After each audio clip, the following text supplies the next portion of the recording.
220克脱皮绿豆用清水浸泡30分钟后多清洗几遍，清洗干净。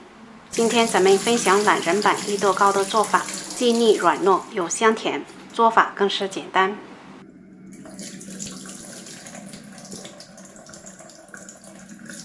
洗好的脱皮绿豆倒入准备好的容器中铺平整，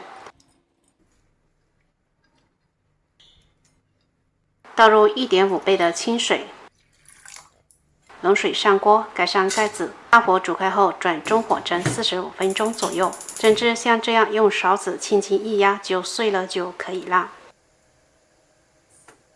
关火加出，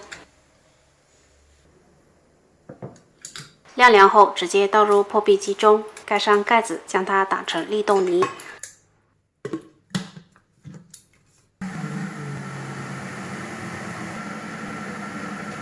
打好，直接倒入不粘锅中，加60克白糖、60克奶粉，增加奶香味。开小火，先将奶粉翻炒均匀，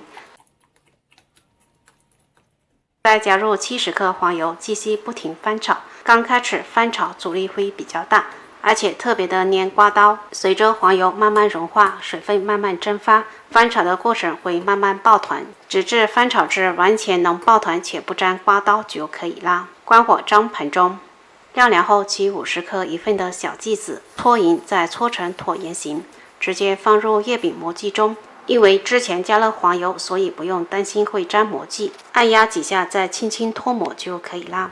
一个完整的花生绿豆糕就做好了，豆香、奶香味都非常的浓郁，是我喜欢的一款小甜点，而且做法也不复杂，只要耐心点就可以成功。喜欢的朋友可以在家试一下，拜拜。